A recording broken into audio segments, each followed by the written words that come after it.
Câncer de mama é o tipo do tumor mais frequente em mulheres em todo o mundo e no Brasil também? Como é que é essa história?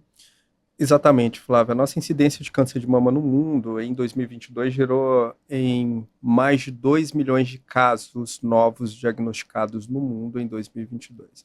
Eu vou repetir esse dado. São mais de 2 milhões de casos novos diagnosticados no mundo. Isso é uma emergência epidemiológica.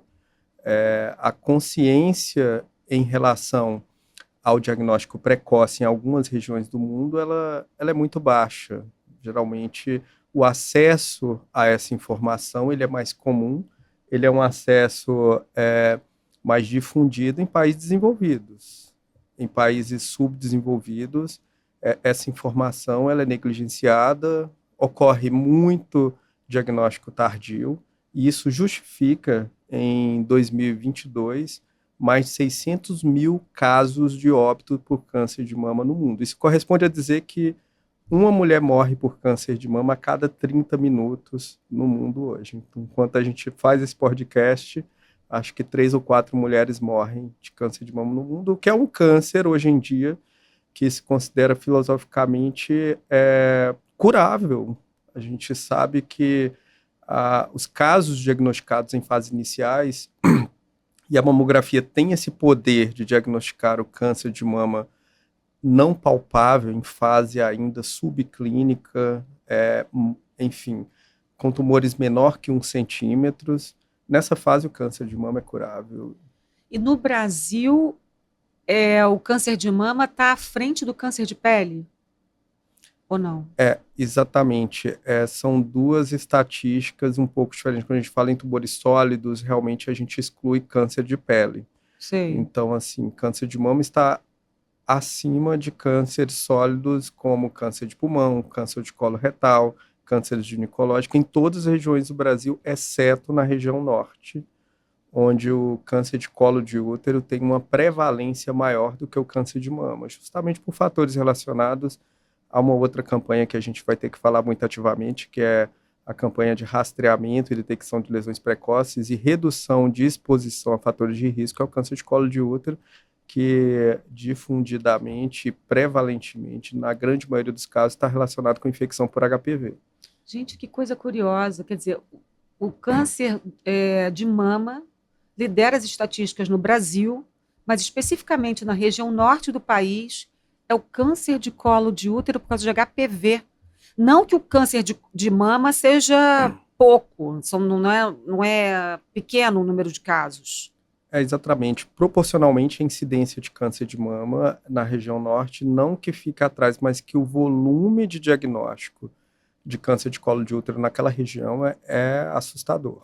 É algo muito relacionado à falta de acesso à informação importante em relação à prevenção de exposição a fator de risco, ou HPV. Isso hoje gira muito em torno da vacina anti-HPV que está sendo amplamente difundida, mas naquela região o acesso é dificílimo, assim como o acesso ao Papa Nicolau, que é o teste para identificação também de doença em fase precoce ou de lesões pré-cancerígenas que vão merecer biópsia ou tratamentos ablativos locais. Jessy, agora o que está acontecendo? As pessoas estão adoecendo mais, porque o que a gente vê de caso de câncer é impressionante, né? De fulano que descobriu um câncer, ou as pessoas estão fazendo mais exames e descobrindo precocemente, as pessoas estão se cuidando mais, vamos dizer assim. Existe uma outra justificativa um pouco mais convincente. A gente, como humanidade, atravessamos aí, se a gente for falar um pouco da nossa trajetória secular, a gente iniciou o século enfrentando epidemias infectológicas. Então, quando se falava em cólera, quando se falava em tuberculose, quando se falava em infecções que realmente matavam. A gente aprendeu a ter higiene, a lavar bem as mãos. Depois começamos a enfrentar outra epidemia, que eram as doenças cardiovasculares. E, de uma maneira geral, a gente começou a viver mais. O ser humano, eu tenho para mim que ele se expõe ao longo da vida a situações de fatores que predispõem ao câncer, fatores cancerígenos. Isso está no que a gente come, isso está nos nossos hábitos em relação hábitos de vida, quanto a sedentarismo. Isso está no que a gente respira. Algumas proposições de que poluição está relacionada com câncer. Isso está nos nossos hábitos alcoólicos e também no tabagismo, que isso realmente vem prevalecendo. Então, ao ter a oportunidade de ter uma sobrevida maior, ao deslocar a nossa faixa de expectativa de vida, certamente isso nos coloca num risco maior de ter câncer. Então, câncer hoje realmente é uma emergência epidemiológica. E é o que eu costumo dizer, nós temos o privilégio de, em alguns deles, como câncer de mama e câncer de colo de útero, conforme eu mencionei, de termos como ter acesso a um diagnóstico precoce e oferecer a essas pessoas uma chance grande de cura.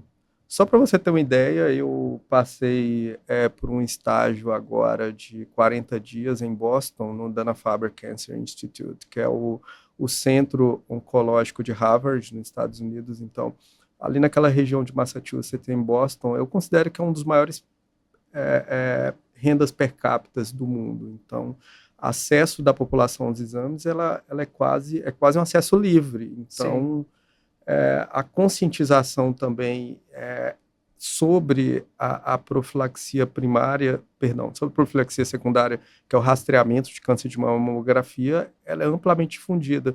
Então, eles têm uma cobertura de mais de 70%, 80% da população com a mamografia em dia. Esse serviço específico, por exemplo, eu não via diagnósticos de tumores acima de 1 milímetro. Eram sempre a rotina tumores milimétricos. Ou seja, o quanto salva a população. Exatamente. Então, uma realidade de óbito por câncer de mama, naquele contexto, vai se tornando cada vez mais infrequente, quase por se dizer raro. Porque se você faz um diagnóstico numa zona tão precoce de estadiamento, como o estádio 1, são tumores menor que 1 centímetro, você tem uma chance de cura que beira os 98%. Então, BH, joga no BH. O PH joga na tela aqui aquela pizza, sem ser pizza. É um gráfico que o Gessé trouxe para a gente ter uma noção do câncer de mama. A incidência dos tumores na mama, aí nesse gráfico, está em rosa, correto? Exatamente, Flávia. Então, assim, a gente percebe que, pela estimativa para ambos os sexos, isso foi retirado do IARC, que é uma plataforma do Globocan, uma notificação mundial, é uma agência que consegue captar diagnósticos de câncer em torno do globo. Então, câncer de mama ali equivale a dizer que em 2022 teve mais de 2.260.000 novos casos, beirando quase 12% de todo o bolo de cânceres diagnosticados no mundo. Então, uma patologia apenas, ela já abocanha ali um pedaço da pizza considerável. Deixa eu ver se eu entendi. Quase 12% da população doente no mundo. No mundo. De câncer. Da população de câncer no mundo. Que coisa, gente. Em segundo vem pulmão, não é isso? Exatamente. Pulmão vem logo em segundo. Pulmão costuma ser, na grande maioria dos países, o tumor mais mortal. Então, ele pega um segundo lugar em incidência, mas em mortalidade ele consegue se deslocar para primeiro lugar. Colo retal também não fica para trás, em torno de 10%. Câncer de próstata, que é o câncer mais prevalente em homens, aí também já é uma outra campanha. É muito interessante se conscientizar homens para câncer de próstata. Câncer de estômago beirando 6%, e que a gente tem uma prevalência maior em população asiática, assim como câncer de fígado em torno de 5%. E aí, câncer de colo de útero ali, ele puxa um pedacinho também que a gente já encara como preocupante, que são mais de 600.000 novos casos ali no ano de 2020 diagnosticados. Então, câncer, de uma maneira geral, teve mais de 19 milhões de casos diagnosticados num ano só. Pois é, antes da gente entrar aqui ao vivo, eu dei uma pesquisada que a cada ano, aí eu vou ficar devendo a fonte, em média, 60.000 brasileiras diagnosticadas com câncer de mama. E a incidência maior da doença, que era em mulheres de mais de 50 anos, Agora, com mulheres a partir de 35, 40 anos, estão desenvolvendo o câncer de mama. Por que isso vem acontecendo? Flávia, boa pergunta. Eu participo de um grupo de pesquisa no INCA, é um grupo que a gente tem um braço de pesquisa epidemiológica, onde a gente tenta esmiuçar e detalhar melhor aspectos epidemiológicos de câncer no Brasil, muito voltado para tumores femininos e principalmente câncer de mama. Então, você está trazendo uma situação muito interessante.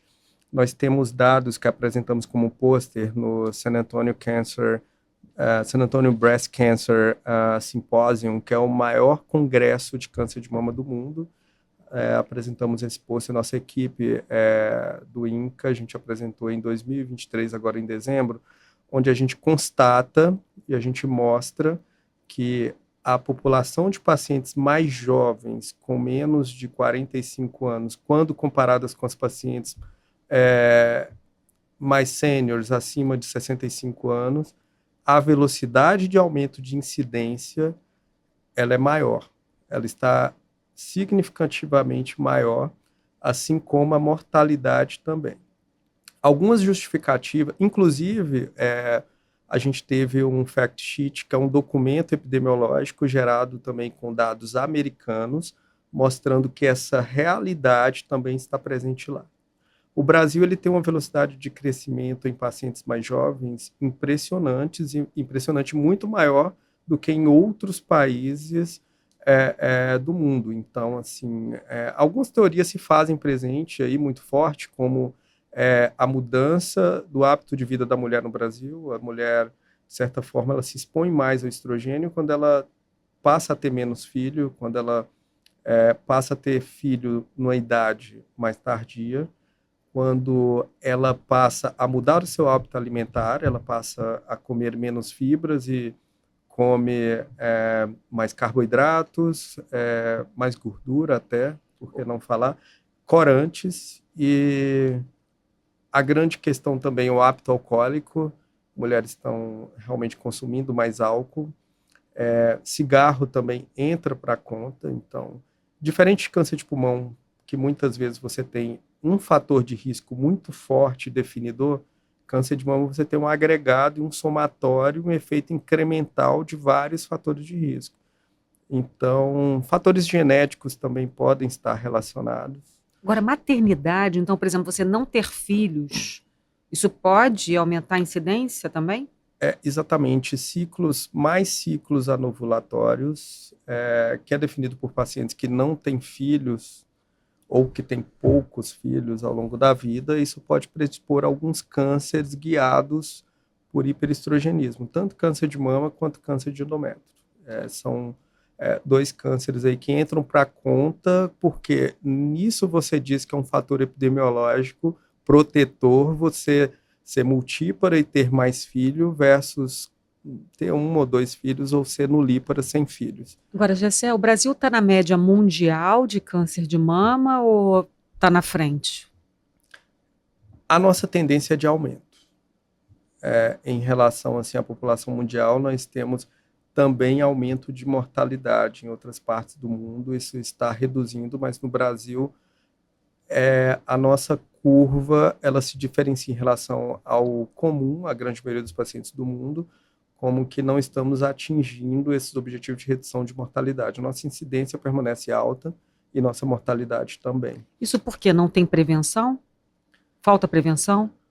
A mortalidade é altamente impactada pela nossa relativa baixa cobertura de mamografias. Então, aqui no Brasil, a gente tem pesquisas recentes, como surveys populacionais, questionários populacionais. Se você pergunta para a população, algumas perguntas básicas, se ela está conscientizada de que ela tem que fazer mamografia, e a minha recomendação é a partir dos 40 anos de idade, seguindo o que a Sociedade Brasileira de Masto, a Sociedade Brasileira de Radiologia recomendam, a partir dos 40 anos de idade anualmente. Então, algumas mulheres acreditam, fiz um exame. Muitas mulheres acreditam que não precisam de fazer mais um exame de mamografia, com um exame apenas normal. Então, elas confiam muito no autoexame da mama, acreditando que somente quando alguma alteração for encontrada é que ela tem que procurar um médico, e poder estar fazendo um diagnóstico. Mas a gente sabe muito bem que quando o nódulo ele é palpável, ele já não está mais tão precoce. Muitas vezes já é uma lesão alastrada, muitas vezes quando você corre atrás para ter um acesso ao diagnóstico, já é uma lesão com estadio mais avançado. Então, soma-se falsas crenças. A mulher, em geral, nesses surveys, mais de 60% das mulheres foi feito que acreditam que o câncer de mama, ele, após a primeira mamografia, ela faz diagnóstico com autoexame. Outras mulheres não acreditam na mamografia, então elas não têm uma aderência tão firme a esse programa de rastreamento. Então, mortalidade é muito baseada por aí, diagnóstico tardio e o mais desonroso de tudo, né? Que é dificuldades e barreiras de acesso a tratamento apropriado.